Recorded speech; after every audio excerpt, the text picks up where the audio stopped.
Salam sejahtera saya ucapkan kepada tuan-tuan dan puan-puan dan juga kepada sahabat-sahabat semuanya. Saya ingin mengucapkan ribuan terima kasih kepada Anda semua yang sudah meluangkan masa untuk singgah dan menonton video di channel ini. Saya amat menghargai sokongan Anda semua. Baiklah, tanpa membuang masa, mari kita tonton atau dengar perkongsian pada kali ini. Bismillahirrahmanirrahim. Terima kasih Datuk Seri Yang di-Pertua. Berbuah macang dimakan unka, ada angin gugur sendiri, salah cencang tangan terluka, salah pemimpin hancur negeri. Tuan Yang di-Pertua, walaupun negara kita berada di era pasca COVID-19, ramai rakyat kita masih terperangkap dengan impak negatif ekonomi yang dibawa oleh wabak itu sehingga ke hari ini. Golongan ini dikenali sebagai rakyat yang tercicir. Rakyat yang tercicir ini walaupun berbeza bangsa, berbeza agama, berbeza pahaman politik, tetapi mempunyai masalah yang sama. Pendapatan mereka sekarang adalah lebih kecil berbanding sebelum COVID-19 dan menyebabkan mereka sukar untuk meneruskan kelangsungan hidup. Mereka ini dibebani dengan pelbagai jenis hutang dan lain-lain masalah keuangan. Selain itu, mereka turut terkesan dengan kos sara hidup yang semakin melambung tinggi. Jika tidak dibantu dengan segera, rakyat yang tercicir ini akan terus hanyut di bawah arus dan ianya bakal mencetus satu krisis amat besar kepada negara kita. Ramai di antara rakyat yang tercicir ini bakal kehilangan tempat tinggal kerana tidak mampu membayar pinjaman rumah atau sewa rumah, bakal kehilangan kenderaan kerana tidak mampu membayar pinjaman sewa beli, bakal hidup tanpa kemudahan asas seperti elektrik dan air kerana bil mereka sudah lama tertunggak. Rakyat tercicir juga dipercayai bakal melahirkan generasi yang tercicir, Datuk Seri Speaker. Selain itu, kesihatan mental dan emosi mereka juga menjadi satu isu yang perlu diambil perhatian oleh semua, terutama pihak kerajaan. Datuk Seri Yang di-Pertua, salah satu cara untuk membantu golongan ini ialah dengan membenarkan pengeluaran KWSP bersasar supaya mereka dapat menyelesaikan masalah kewangan yang dihadapi. Wang itu boleh digunakan untuk membayar pinjaman rumah atau membayar sewa rumah, membayar bil-bil utiliti yang tertunggak dan juga pinjaman kenderaan.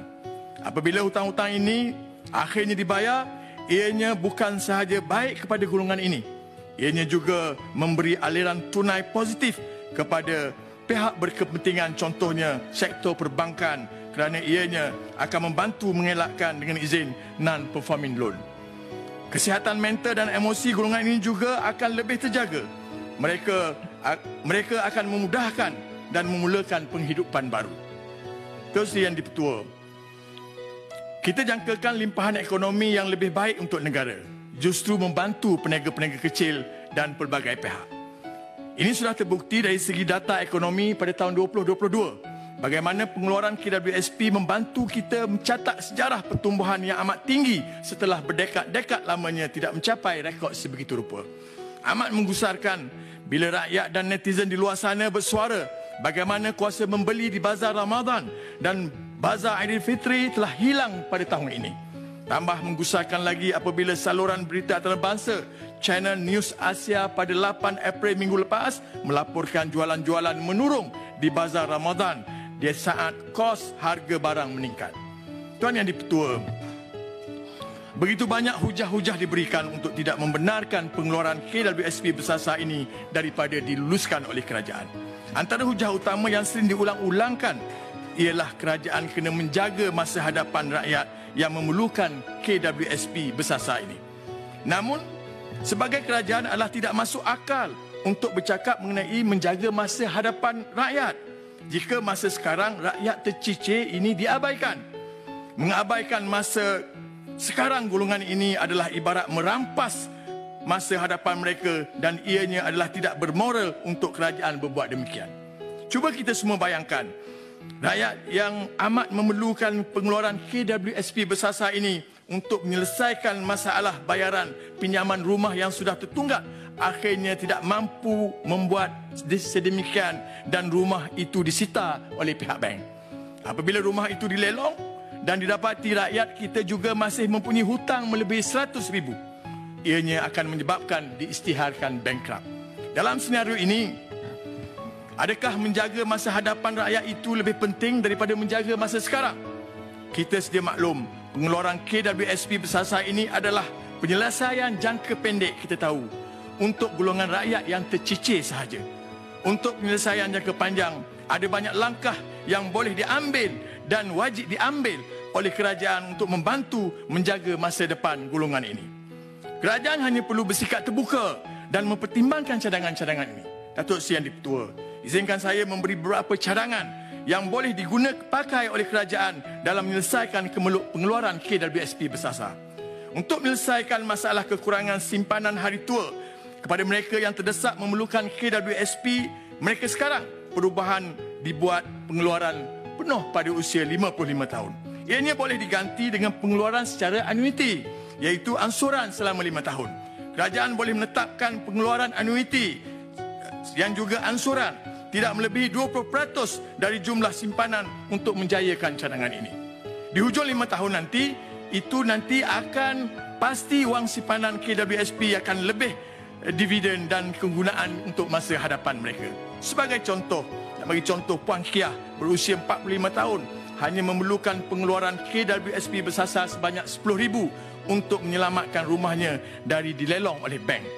Pada usia 55 tahun, Encik Kiah mempunyai wang simpanan sebanyak 100,000.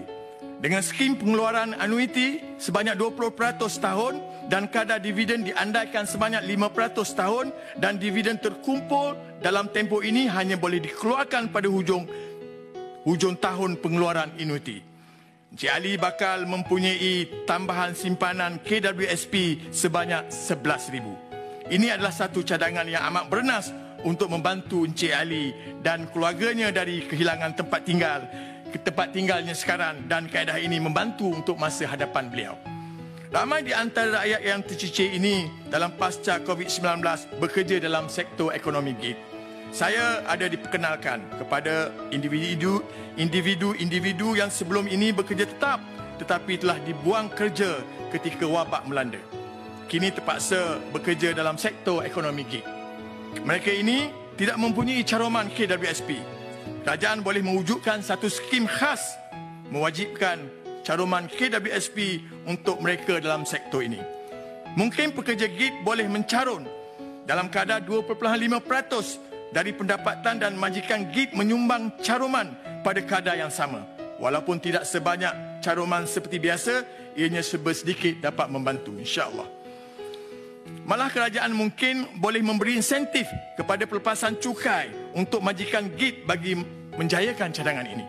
Kerajaan juga boleh mewujudkan skim tambahan caroman oleh majikan kepada mereka yang dikenal pasti oleh kerajaan sebagai rakyat yang tercicir yang terpaksa mengeluarkan KWSP mereka sekarang. Antara insentif yang boleh diberikan untuk majikan yang mahu menambah caroman termasuklah pelepasan cukai. Datuk Seri Yang di-Pertua, seperti yang saya nyatakan tadi di awal perbahasan tadi, pengeluaran KWSP bersasar ini adalah penyelesaian terbaik untuk jangka pendek sahaja.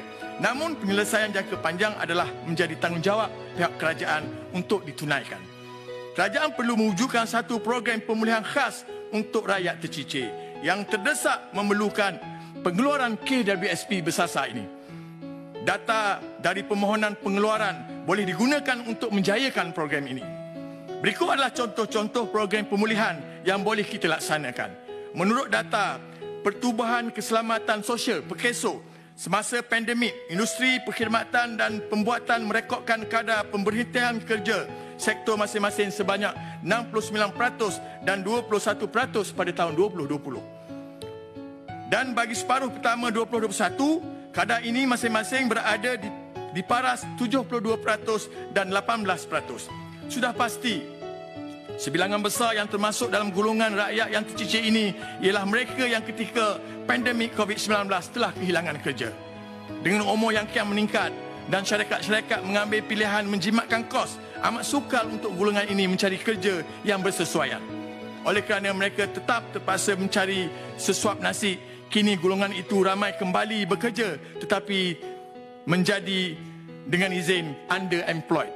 Underemployed bermaksud mereka bekerja dalam bidang yang tidak menggunakan langsung atau separuhnya kemahiran, pengalaman dan juga kelayakan mereka.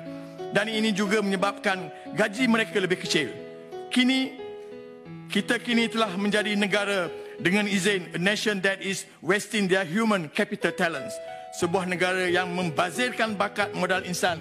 Betapa ruginya kita, Datuk Seri Speaker. Kerajaan boleh mengatasi masalah ini dengan mewujudkan skim-skim insentif untuk mengelakkan underemployment. Sudah pasti jika ini berjaya, simpanan KWSP mereka akan bertambah dan mampu membantu masa hadapan.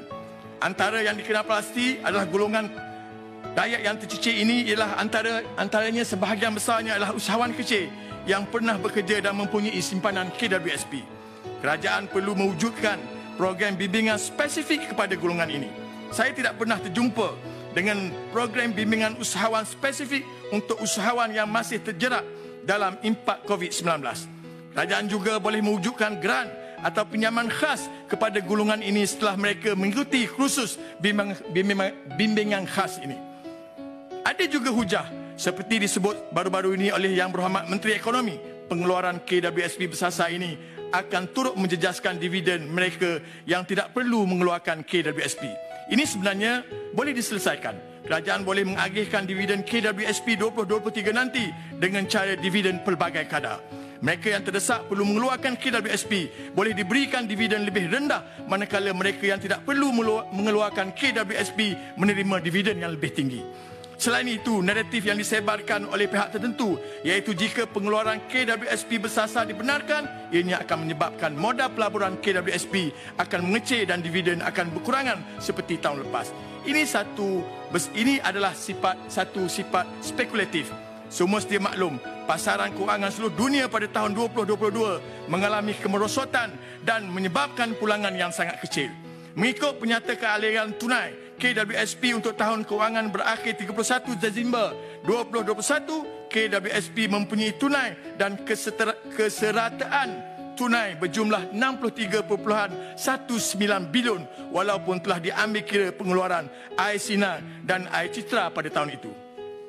Sudah pasti ianya tidak akan menjejaskan tahap kewangan KWSP untuk menolong rakyat yang tercicir. Tuan Yang Di-Pertua, saya setelah berdegil untuk membenarkan pengeluaran KWSP bersasar, kerajaan mengumumkan fasiliti sokongan akaun 2 KWSP untuk mendapatkan pinjaman peribadi. Rakyat dan netizen di luar sana memberi nama timbangan air cagar untuk skim ini. Skim ini ditentang kerana ianya tidak dapat membantu rakyat yang tercicir, yang terdesak memerlukan pengeluaran KWSP bersasar. Antara sebab-sebabnya ialah ramai tidak layak kerana simpanan akaun 2 mereka sudah dihabiskan membayar pinjaman rumah atau jumlah dalam akaun 2 tidak cukup untuk memperolehi pinjaman mencukupi bagi menyelesaikan masalah mereka. Mereka tidak mampu untuk menambah komitmen hutang bulanan. Mana logik akal menghukum rakyat yang tercicir ini yang tidak boleh membayar hutang sedia ada dengan menambah hutang lagi. Terma-terma yang diberikan dilihat tidak adil kepada mereka. Walaupun ada cubaan menafikan fasiliti ini adalah satu cagaran kepada pinjaman, ramai percaya dengan izin in spirit ianya melanggar Akta 51 KWSP. Tiada peruntukan undang-undang yang membenarkan wang KWSP sebagai cagaran duit bank. Sekian. Silakan. 2 minit. Terima kasih. Ramai golongan yang tercicir ini sedang percaya kerajaan sebenarnya lebih berminat membantu pihak lain. Bukan rahsia lagi, deposit KWSP di bank-bank membantu bank-bank untuk menambah modal pasaran untuk meraih keuntungan. Dana KWSP juga digunakan untuk mendokong bursa saham, menguntungkan mereka yang mampu bermain saham. Dana KWSP yang terkumpul dari titik peluh rakyat digunakan untuk membantu perbelanjaan kerajaan. Jangan kita lupa jasa rakyat yang membanting tulang siang dan malam menambah dana KWSP itu sehingga ianya menjadi satu tabung yang sangat kukuh. Adakah sampai hati kerajaan membiarkan tulang belakang kemakmuran negara ini menjadi mangsa keadaan. Oleh itu, saya dengan ini merayu pihak kerajaan supaya membenarkan pengeluaran KWSP bagi membantu rakyat yang tercicir. Sekian, terima kasih. Saya menyokong. Terima kasih kepada Yang Berhormat Datuk Razali Idris di atas cadangan di atas perbahasan usul di bawah peraturan mesyuarat 17/1 ini. Sekian saja perkongsian pada kali ini. Terima kasih kerana sudah klik dan menonton video ini sampai habis. Kepada yang baru di channel ini, jangan lupa untuk tinggalkan like, share, dan subscribe. Bye-bye.